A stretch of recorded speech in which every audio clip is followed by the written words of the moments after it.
ನಮಸ್ಕಾರ ಸ್ನೇಹಿತರೆ, ಇಂದು ನಾವು ಚಿಕ್ಕಮಗಳೂರು ಜಿಲ್ಲೆಯ ಕೊಪ್ಪ ತಾಲೂಕಿನ ಕೇಶವೆ ಗ್ರಾಮದಲ್ಲಿರುವ ಕಮಂಡಲ ಗಣಪತಿ ದೇವಾಲಯಕ್ಕೆ ಒಂದು ಭಕ್ತಿಯಾತ್ರೆ ಮಾಡೋಣ. ಸಾವಿರಾರು ವರ್ಷಗಳ ಇತಿಹಾಸ ಹೊಂದಿರುವ ಈ ದೇವಾಲಯವು ಕೊಪ್ಪ ಪಟ್ಟಣದ ಸೌಂದರ್ಯಕ್ಕೆ ಮತ್ತಷ್ಟು ಮೆರುಗು ನೀಡುತ್ತದೆ. ಕಮಂಡಲ ಗಣಪತಿ ದೇವಸ್ಥಾನದ ಇತಿಹಾಸ. ಒಮ್ಮೆ ಪಾರ್ವತಿ ದೇವಿಗೆ ಶನಿಯ ದೋಷ ತಗಲಿತ್ತು. ಈ ದೋಷದಿಂದ ಮುಕ್ತಿ ಪಡೆಯಲು ದೇವತೆಗಳು ಅವಳಿಗೆ ಭೂಮಿಯಲ್ಲಿ ತಪಸ್ಸು ಮಾಡಲು ಸಲಹೆ ನೀಡಿದರು. ಪಾರ್ವತಿ ದೇವಿ ಮೃಗವಾಧೆ ಎಂಬ ಸ್ಥಳದಲ್ಲಿ ತಪಸ್ಸು ಮಾಡಲು ನಿರ್ಧರಿಸಿದರು. ತಪಸ್ಸಿಗೆ ಅಡಚಣೆಯಾಗದಂತೆ ಮೊದಲಿಗೆ ಗಣೇಶನನ್ನು ಆರಾಧಿಸಲು ನಿರ್ಧರಿಸಿದರು. ಆ ಸ್ಥಳದಲ್ಲಿ ಗಣೇಶನ ಪ್ರತಿಮೆಯನ್ನು ಪ್ರತಿಷ್ಠಾಪಿಸಿ ಪೂಜೆ ಮಾಡಲು ಆರಂಭಿಸಿದರು.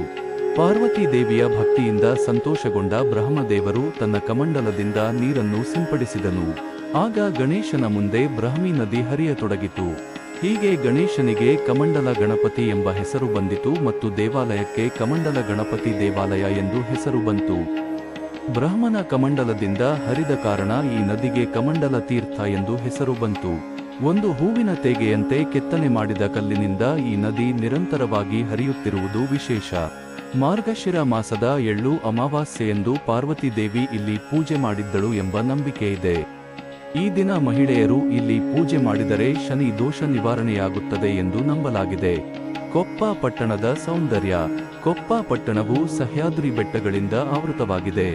ಸುಂದರವಾದ ಹಸಿರು ಹೊಳೆಗಳು, ಗಹನ ಕಾಡುಗಳು ಮತ್ತು ಆಹ್ಲಾದಕರ ಹವಾಮಾನವು ಕೊಪ್ಪವನ್ನು ಪ್ರವಾಸಿಗರ ಸ್ವರ್ಗವನ್ನಾಗಿಸಿದೆ. ದೇವಾಲಯದ ವಿಶೇಷತೆಗಳು. ಗಣೇಶೋತ್ಸವದ ಸಮಯದಲ್ಲಿ ಈ ದೇವಾಲಯವು ವಿಶೇಷವಾಗಿ ಅಲಂಕರಿಸಲ್ಪಡುತ್ತದೆ.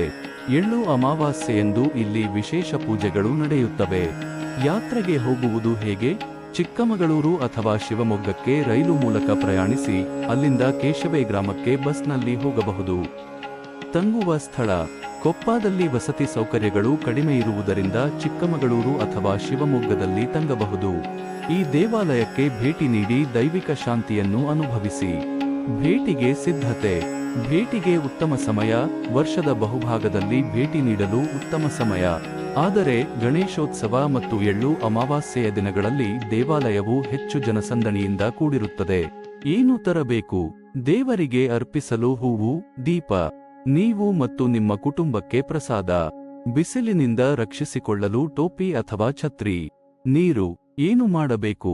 ದೇವಾಲಯವನ್ನು ಶುಚಿಯಾಗಿಟ್ಟುಕೊಳ್ಳಿ. ಸಾಲುಗಟ್ಟಿ ನಿಂತು ದರ್ಶನ ಪಡೆಯಿರಿ. ಜೋರಾಗಿ ಮಾತನಾಡುವುದನ್ನು ತಪ್ಪಿಸಿ. ಫೋಟೋ ತೆಗೆಯುವಾಗ ಜಾಗರೂಕರಾಗಿರಿ. ಏನು ಮಾಡಬಾರದು? ದೇವಾಲಯದೊಳಗೆ ಆಹಾರ ಸೇವಿಸಬೇಡಿ. ದೇವಾಲಯದ ಗೋಡೆಗಳ ಮೇಲೆ ಏನನ್ನೂ ಬರೆಯಬೇಡಿ. ದೇವಾಲಯದ ಆವರಣದಲ್ಲಿ ಕಸ ಎಸೆಯಬೇಡಿ.